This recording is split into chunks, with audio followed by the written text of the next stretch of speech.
Cool. So, hello everyone. Thank you for tuning into this episode with me. And today we have with us Ashley Hunsberger, and Ashley is the director of DevOps engineering at Blackboard. And Ashley is just a very natural leader, and we've heard such great things about Ashley. And on my own experience, such amazing advice coming from Ashley through our Slack channels and through the community. So I'm so happy to have Ashley with us today. So hello, Ashley. Thank you for being here, and it means a lot to us that you're here today with Thank you so much for having me. I'm excited to start us. my week this way. Awesome.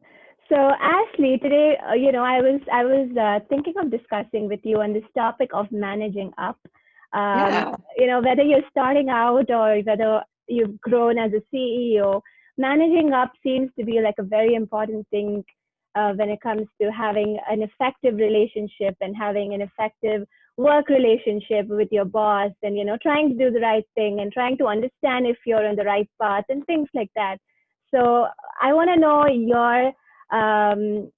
your point of view on managing up, and learn more from you on how to manage up effectively, some do's and don'ts and things like that. Sure. This will be a good conversation.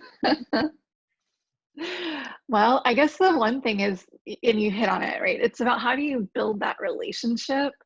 I think what I found most effective throughout my career and where I've seen the most progress is when it's kind of a back and forth. I'm not waiting for things to happen to me with my manager, or just waiting on them to magically do something and read my mind, right? It's Mm-hmm. how do I understand what they need, and how they like to manage, how they view management. Because I might have a very different idea of what they should be doing from what they think they should be doing as well. So that's one aspect of it. So getting on the same page on what their role is. And even if you have a difference of opinion, how do you work through that? As well as understanding what they're trying to accomplish as a manager, as a leader. So how do I support them? And that takes a two-way conversation, right? It's like I can't know what they're trying to do if I don't ask them. Right. Likewise, they can't know how they can help me if I don't tell them. Mm-hmm. So that's just one of the asks. Those are just two of the main things that I found to be really critical and pivotal in how I've progressed through my career and my success in the projects that I work on. And so I think it starts just with that conversation. If you have a new manager, especially somebody that's brand new to management, Mm-hmm. a lot of times companies will just think it's a promotion when I think it's really very much a career shift for somebody, especially if they've been on the individual contributor track. And so learning, this person's also new in their role, perhaps, and how do we support each other? Um, their job is to hire a really smart team and to build a really effective team, right? Mm-hmm. And maybe days you think you can do your job better than the manager. Well, I hope so. It's just a very different skill set, and where do you want to spend your time? So get to know what they do, what their role is about. Ask them. Have you ever encountered managers that are new to you, that are new in that role, Sneha?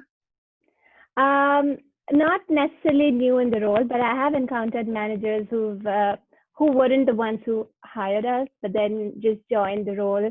And then you have to start this new working relationship with the new manager who may not necessarily like you or think you are, that great.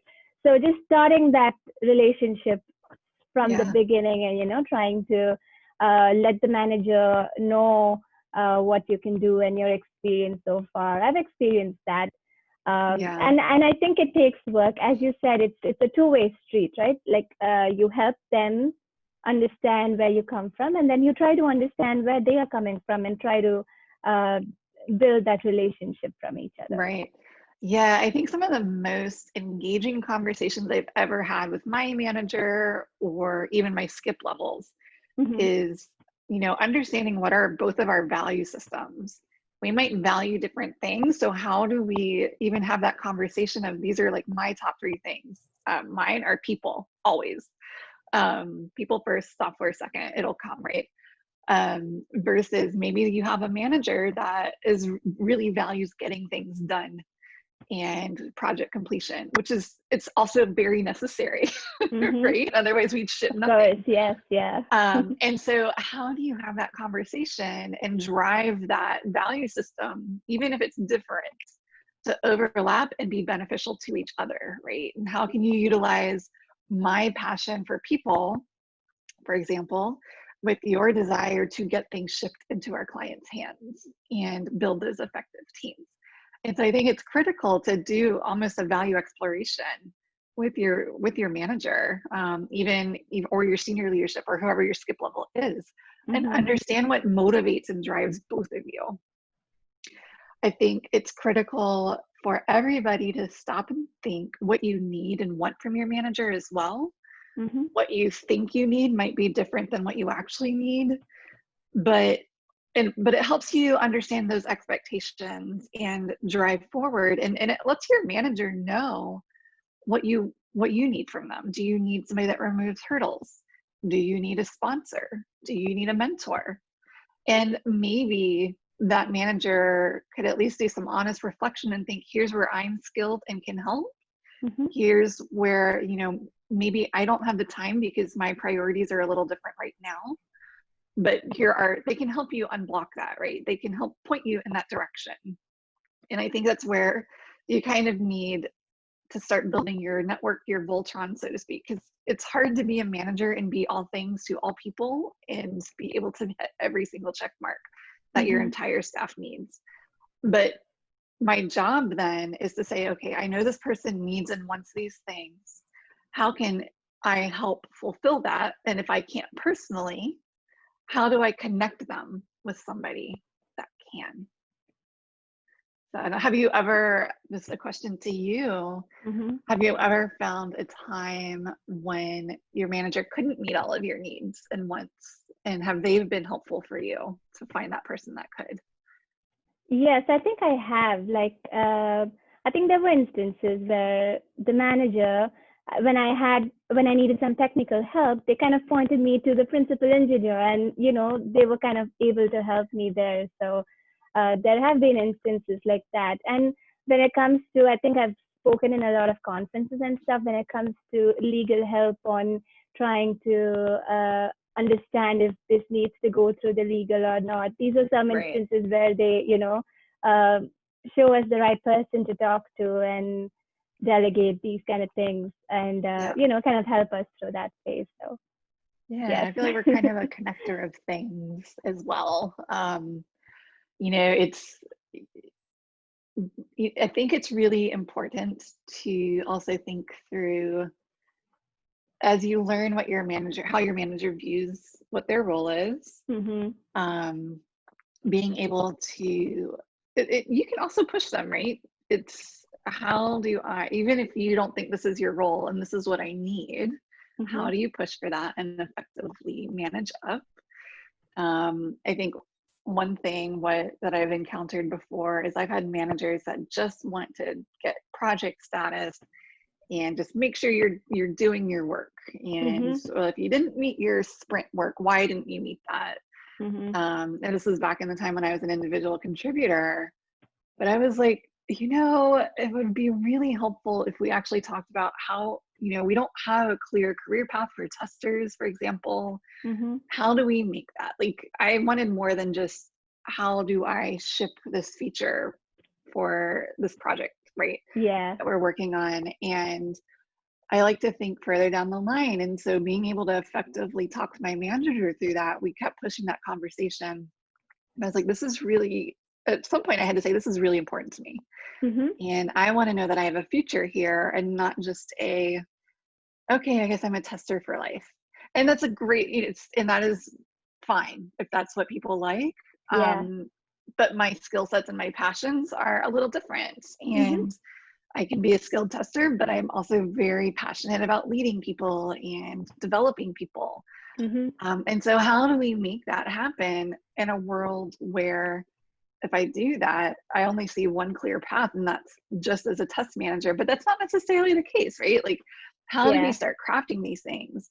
And so being able to speak to my manager about what I wanted and what I desired, we Mhm. were able to craft that new need and role for the company And so being able to explode my career and have so many more different options based on what I was able to voice to my manager, get their help on what do I need the skill sets for to design what I'm seeing a gap in, and being able to develop that. So, you know, I think it's super important to know what you want from your career, or even if you don't know what you want necessarily, how do you have that conversation with your manager to help explore that? Because they're not going to know if that's something that you want unless you say something, right? That's right. Yeah.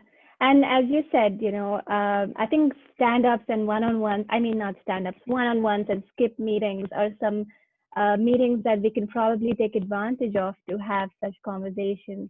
Sometimes it just happens that, you know, these meetings are taken up for project deadlines and, you know, dates Yeah. and requirements and things like that. Yeah. But how do we bring back those meeting conversations about our career goals and Right. our things like that?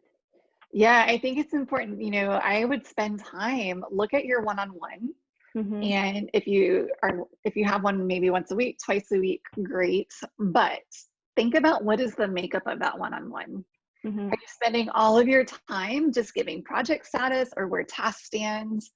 Or are you thinking about what is this goal that I'm trying to achieve? I think it's absolutely appropriate to set context. But what I like to do is spend maybe 5 to 10 minutes. I have an hour every week with my manager, for example. Okay. And instead of walking through, here's every last task that I've been working on, or here are the projects that I've been trying to lead and roll off on, and just like, what is the status of them? I really try to set context for about 5 minutes. Here's what I've been working on, but what I'm struggling with. And you know, even though I've thought about other solutions and I kind of list the solutions, I'm like, I try to phrase it in a way that gets us pairing on problem solving. For example, what can unblock me? Why do I care about this? Like, I'm stuck trying to figure out how to move forward on this one aspect of our agile transformation, for example. And here's what I've thought through, what, you know, I really could use your lens on what you're thinking, versus, you know, I think I've also come into one-on-ones where I'm just tired for the week and just, okay, I've done these 3 things and I should get to this by Friday. And that would be our, it's like, those aren't productive one-on-ones for me, right? It doesn't help me. It doesn't help unblock me, but kind of posing it as a problem to solve together, so that my manager can know where maybe I could use a little extra perspective because maybe I'm not seeing something, and managing up that way by bringing a problem, hopefully with some possible solutions, but maybe I don't know how to solve it, and that's fine too. I think somebody gave me advice once: if you bring a problem to the table, at least have a solution or 2 in mind.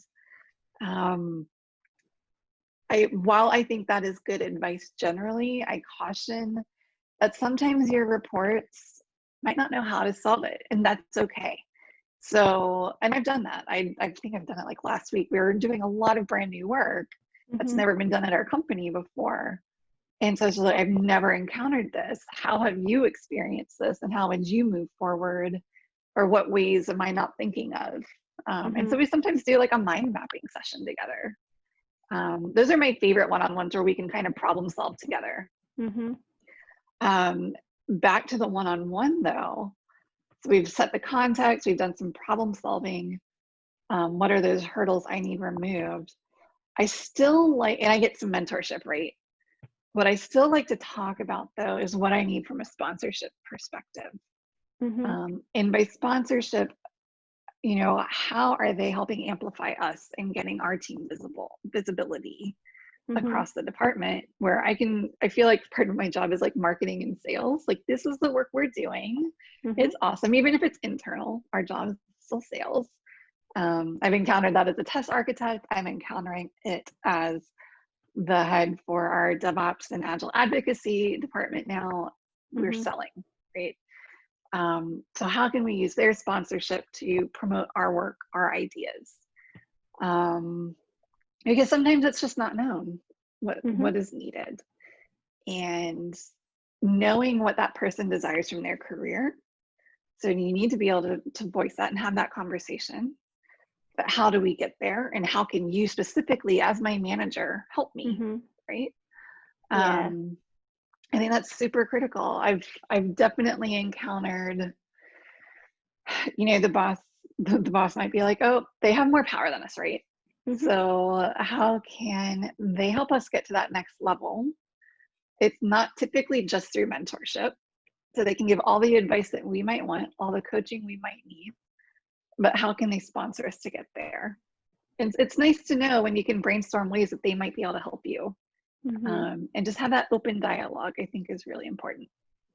Have you ever had a boss that has provided mentorship for you, but maybe not the sponsorship? I'm curious.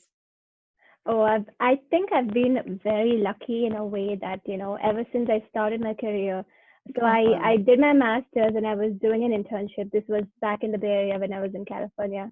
And since I had that relationship, ever since I was doing my internship and that got converted into a full-time job, I've had that mentorship and sponsorship all along in that company. That's So great. it was I hated to leave my job because I loved everyone I worked with in that I company. know. I had everything over there. Then I moved to the East Coast for family, and then even then I was kind of lucky to have a boss who was super nice, and I think he was a great sponsor as well because I was doing test automation and the architecture and building that for the first time in the company, and he was a great sponsor and mentor. He kind of gave me uh, the go like I could do whatever I wanted and explain it to them, and so it was great. So I think I've got that experience, and then when you keep moving jobs, it's just I feel like it's just a struggle to get that initial trying to identify people who can be sponsors and mentors. So since I've Yeah. experienced that, I just want that all the time. So I try to get to that position where I'm able to Yeah. find people who can mentor me and who can sponsor me. So yes, Yeah. I've That's super experienced that. important though. Now that you've had it, you Hmm. know that you need it, right? It's Yes, something that sometimes you don't know that you need until you have it. yes. And then you realize, wow, like what a difference, right? Um, I think I'm really happy for you that that's been your experience. It's so cool. And it's just kind of like how, start thinking through how do you identify that? If you are looking for a change in career, Mhm. how do you identify that as somebody that's job seeking, right? Mhm. Or if you are a manager, how are you promoting that when you are interviewing so that you're selling the company too, right? You're selling yourself, your team, the company when you're trying to build that team. So how do you think of I mean, I think you have to sell this act of, yeah, we sponsor people, we mentor people. We're not Mhm. here to just talk about tasks, right? And so Yeah. maybe even framing it, what does a one-on-one look like or with you? Or um, how have you asked them for examples on how they've helped people through their careers? Mhm. Or, and thinking about the makeup of that. And I think that's super critical information as a job seeker to know what you're getting in your own next manager, right? Absolutely. I'm trying to think. Yeah, so look at your one-on-ones. Mhm. Do the context setting, of course. Look at your problem solving, pairing whatever you need to get unblocked with your manager. Have those earnest conversations about your own development and sponsorship.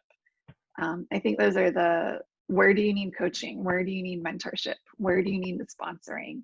And really have that frank conversation. Like if you're not having those with your manager, think about why not Mhm. and see if you can say, hey, can we just restructure this in a slightly different way? We've been talking an awful lot about projects, which is great, but I feel like I could just write you an email and you could read that versus us spending time talking about Yeah. that. And it's even more important the higher you go in your career and the more you excel in your career, that I've found, for at least for myself, that I start structuring it more in that way. Otherwise, it's so easy to get into the task oriented trap, and it's still easy to get there, right? That But is yeah, no, sorry. I was going to say that is something that we actually did when we realized that at some point one-on-ones was becoming more about project updates and task updates. Yeah. We decided to just send weekly email updates to our managers where we Sorry, my that's mother-in-law's okay. That's at the okay. door. 1 second.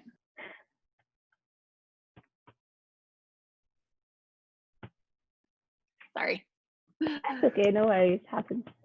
So yeah, I was saying we decided to send weekly updates.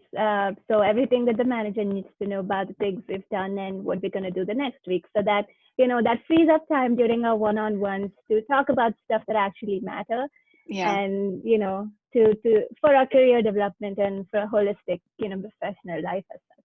Right.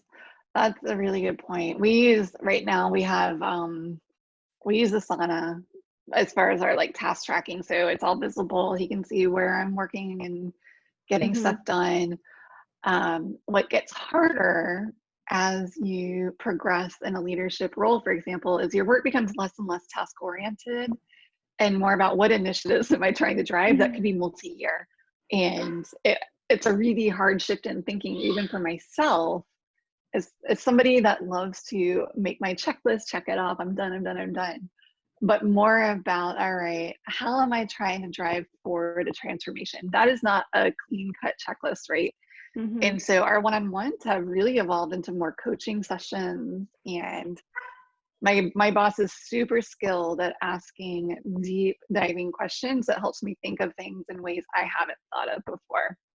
And I sometimes it takes even coaching your boss to be able to coach like that, right? Like, I need you to ask these deep probing questions or else I'm not going to think to. But yeah, I think that's one aspect. Another thing I found really effective in managing up is coming armed with data. It's always in my back pocket. I like to think that we are rational decision makers, but science shows us we are not. And sorry, she's gonna have to wait. And when you come armed with data, it's easy for somebody to say, if I only had more people on this team, we could get this done. It's much harder as a manager to go prove that if I don't have the why do we need these people? What is that vision? What does it look like? How would onboarding somebody help? What is that threshold of onboarding people, and where would we see, you can't add just like the mythical man month, right? You can't say, if I just add 10 developers, I will get it done 10 times as fast. There is a threshold, right? And being able to show, okay, here's the numbers. If we add 3 people here this month, I think we'll get this done faster. Once we exceed like 5, I think we'll actually slow down because the amount of training, and this is what we think we'll see. Having that data helps us as managers make that case when we have to invest more in a solution. I can't just go at any point and say, oh yeah, just give me 10 people. I can't show you why though. Having that multi-year vision, especially if you're in a spot of leadership and strategical thinking, having that vision on, all right, what does the next year, 3-year, 5 years look like? In my mind right now, everything always changes, right? But if it, as with the information I have today, what does that look like over the next, like I said, 6 months, year, whatever? And how do we build out this team, and what are they actually going to be applied for? That will help make your case, right? That is a good example to me of managing up. People have come to me with that before, and it's been so nice to just be like, here you go, on a platter. I need investment. And if they tell me why, okay, that's fine. But, you might hear, okay, let's make that an expense that we look at next year. At least it is something, even if they say no now, they have what you need on the table and why they need to invest in it, while also knowing here's the impact if we don't. Okay. So have your data, have the impact if they don't invest in it. Maybe it's going to take 5 times as long, 10 times as long to deliver something. Maybe they won't get something at all if they don't give you the things that you think you need. And another way to phrase that conversation is, here's what I'm thinking, bring that data. Is there another way I should be looking at this? And, again, bring that problem solving mindset to your manager as you prepare your case for why you might think you need a larger team or an investment in tooling, for example. How is that going to help? Tools are expensive. Exactly. Do a POC and then quote and then commit to them. Exactly. It's easy for somebody to come to me and say, oh, yep, we need to go just purchase CloudBees. Awesome. Love CloudBees, for example.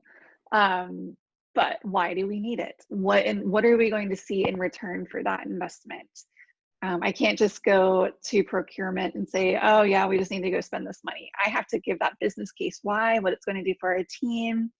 If we're spending the money, what is that going to look like for us? And where are we going to see gains instead of our own developers doing something like that? And so, that is just my primary advice for it. I think especially in test automation, right? We love tools. So really building out that, what are we going to get for this investment, and understanding the cost and the benefits. And if we don't invest in that, what do we have to do instead? And so I think it's always good to provide the other paths. There's probably going to be some other option that we haven't even discussed, but starting to think in that mindset of, here's a solution. If we don't go with this solution, we could do this instead. But here are the pros and cons of each, right? Thinking through that.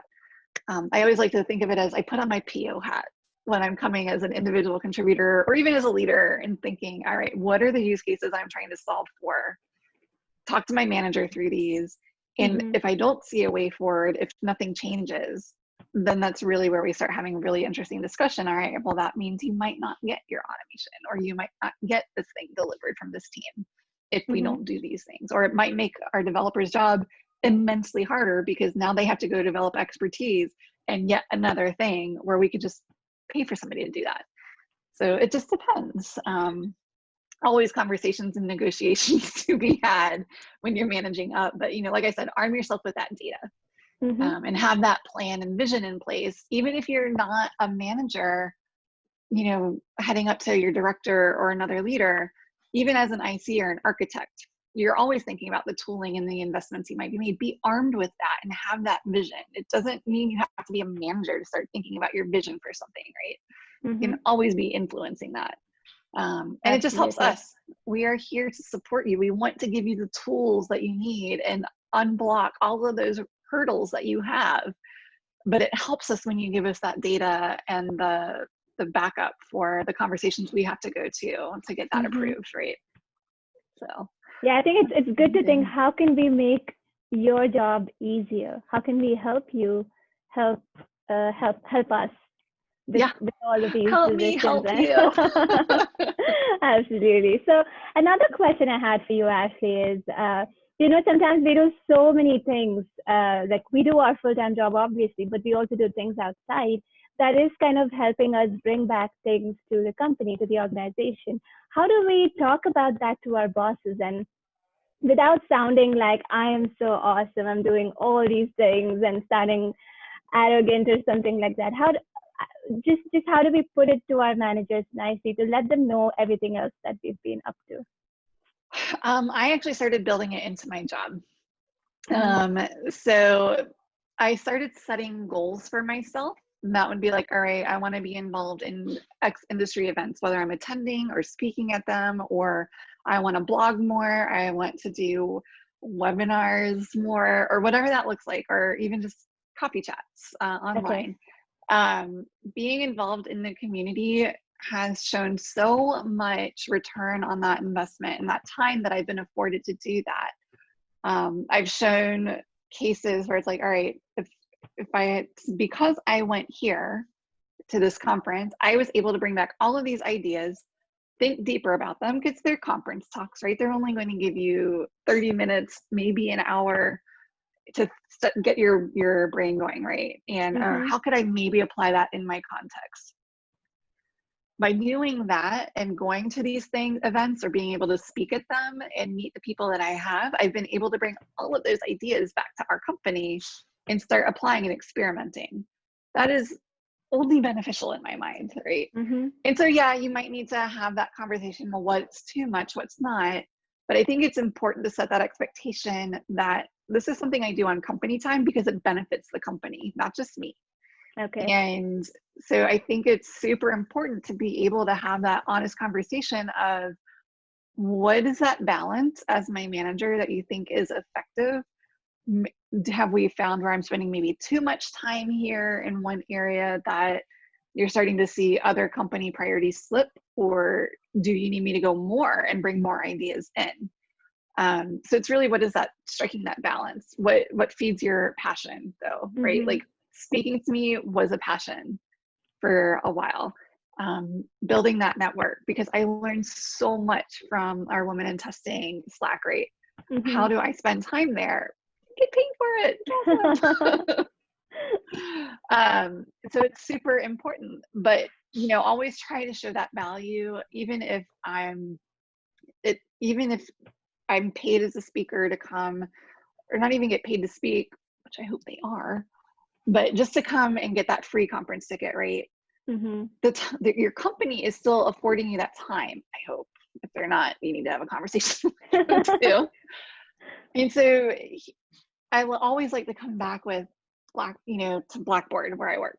Thank Mm-hmm. you. I really learned so much. Here's what I've learned. Here's where I think we could be exploring more or experimenting, and ways that I see us kind of thinking about this in the future. At least showing that you've put some thought into the application of the things that you're learning, even if you don't go forward and do them.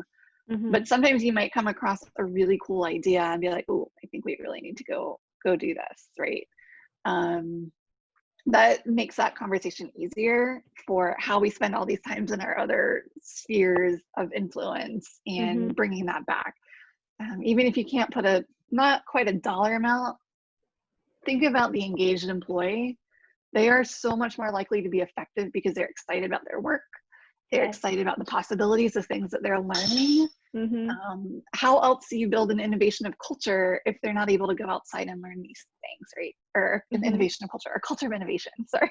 And a culture of learning. Like, I want nothing more than a culture of learning for my teams, because that's how we grow. And if you're just staying in the same thing, only focused on the tasks and the projects, what are you really learning from that?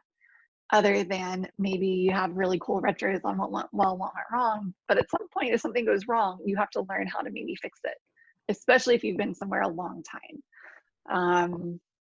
So yeah, I think that's one of the many ways that we can look at how we stay involved in the industry. And like I said, build it into your jobs, because the most success I've had there is when we've put it into my annual goals for what I want to achieve in the industry, not just within the company, while also tying it back to our company goals. And so making sure, maybe you have a company goal of driving innovation. Mm-hmm. Awesome. Here's how I go about innovating. I learn from others, maybe not even in our company.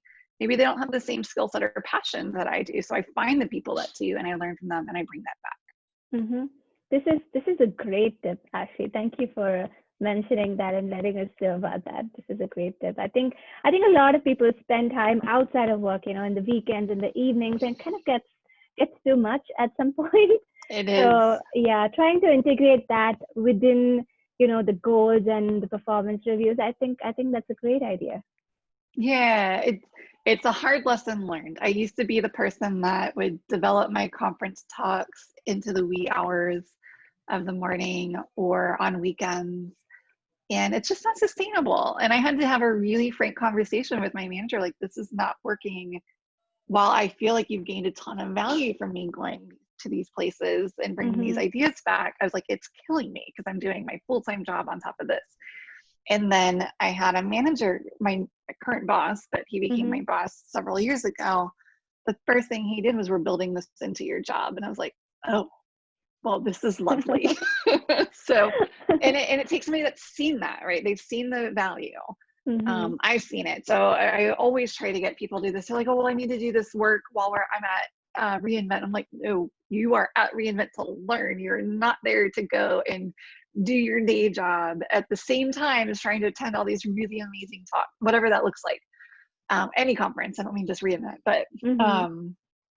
how do we send them to these places and expect them to gain anything from that when we're saying, you also need to deliver this thing at the same time that you're trying to learn. And I can't learn when I have so many tasks going on, Mm-hmm. and that makes it really hard. So I try to create that environment for learning as well. And sometimes people learn in different ways, right? So as your manager, just tell me how you like to learn. Do you need that space? How can I clear all of that for you? Or what do you need to be able to focus on this conference and get the lessons that you need? Some people might like doing all of that. That's Mm-hmm. fine. But just tell your manager what you need to be successful and to be able to bring something fresh back to the company. That's such a great tip. Thank you so much, Ashley. It was wonderful having you today and talking about these topics. I think you've given us so many tips on these topics, and it's just awesome. Awesome. Yeah. Is there any other questions, or we have Um, time, or? how are we doing on time? I'm sorry, I just did not check, and I That's don't want to okay. run over and take your time. Oh, I I'm think good. I think we're good. We're good on time, and I think that's all kind of the questions I had. And I think another one last question I had was, what do we not do while managing up? Like, Oh, what are some things that yes. we shouldn't do and that comes across wrong? It all comes down to transparency and openness. Never ever try to cover something up. As managers, we do not like surprises. We understand things are not going to go well all the time, Mm-hmm. but we don't like surprises. It's like really, really, really, if I could say one thing, just tell it like it is. Give us a straight scenario. Like I said, set the context, set the hurdles you're encountering. How can we help you? Otherwise, it is awful to go into a meeting, not know something went wrong, and then just kind of be blindsided by it. Mm-hmm. I want to have your back as your manager. I want to support you even if something went wrong or that you messed up, or I've messed up all the time. But I tell my boss that I can be like, I totally screwed something up. Here's what happens. I need your help. Right? Yeah. Otherwise, getting that blindsided comment in a meeting, it can really throw us for a loop, and it makes it really hard for us to defend what happens, Mm-hmm. which we do. We care so much about our teams that it just helps to have that context. It just don't cover it up. Like, it's fine. Things happen. Things Mm-hmm. get said. People get them. We're humans. We are not perfect. Things are going to happen. Things will be said. At the end of the day, just tell us what it was. It's so much easier to go in knowing the full context of something. You don't have to play the everything's perfect game with us. Otherwise, we can't help. So that is the number one thing, is just don't manipulate situations. Don't try to paint a rosy picture when it's not, Mm-hmm. and just tell us the whole truth. Otherwise, we can't do our jobs. So Mm-hmm. that is Absolutely. the main, absolute number one thing. Yeah, absolutely. I completely agree with that. I've had situations where I've made mistakes, but I just had to let my boss know, and and it was as easy as that. Just let your boss know. Just give Yes. them the entire context and paint the right picture to them Oh so that yeah. they can help us through that. So that's a lovely point. Yeah. Yeah. I mean, I'm sure there's other things, but that is just be honest, that's guiding light, right? Mhm. So anyways, yeah, I think there's others. I mean, there's other things like office politics, and just don't play them. They're not fun. If you are concerned about getting ahead in your career, it's not the time to play politics. It's the time to have an honest conversation with your manager about what you want and Mhm. what does that look like here? Because career paths can be different company to company. And what is the reality? You're probably not going to jump 3 positions because you think you should be a director right now. Here's what typically tends to happen, right? Mhm. Or, it's easier to have that conversation when you know what you want. Back to that career development topic, right? Be open and transparent about what you see for yourself. You don't Mhm. have to have it every week, but have that check-in, like, am I tracking on where I think I should be? And if I don't have a career development plan, where is it? Just don't play the game. of, Mm-hmm. wheeling and dealing behind the scenes and not talk to your manager about it. We Mm-hmm. are your biggest cheerleader. We want you to succeed. We want you to get promoted. It can also be very hard to get people promoted. So,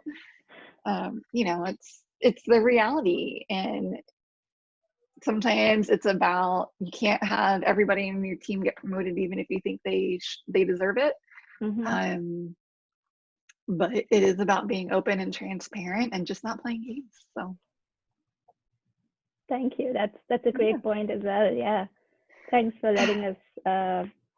I mean, these are all wonderful tips that, one will probably know, but not really think of when it comes to while talking to their bosses and all those things. It's easy for people to just get sidetracked and just do whatever they want to do. I think Yeah. sometimes it's important to think about these topics consciously and what is managing up? Am I doing the right things? Am I having a Yeah. good working relationship with my manager?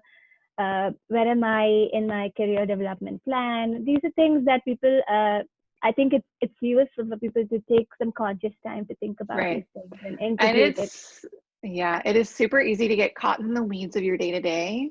So Mm-hmm. sometimes I found it even helpful. I set reminders for myself on my calendar. Like, I've got a goal check-in this week with my manager because it's been a while since we talked about it. We Mm-hmm. want to make sure that we talk about it. So we set it up on the calendar as a very specific topic, which we don't do too often. Our one-on-ones are usually pretty free form.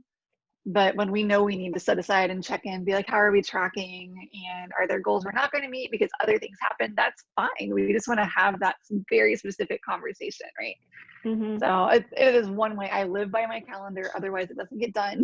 and my we're all different, right? Yeah, my new manager does this, and I just love it because now I don't have to think about these difficult things. He has it in his process. This is just how he does things, and That's it's just nice. so nice meeting with him every other week and talking about these nice thoughtful things.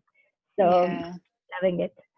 that's good. Well, I, yeah, I don't know that I have much more to add other than, I think, to sum it up, just be transparent, be honest with what you want and need.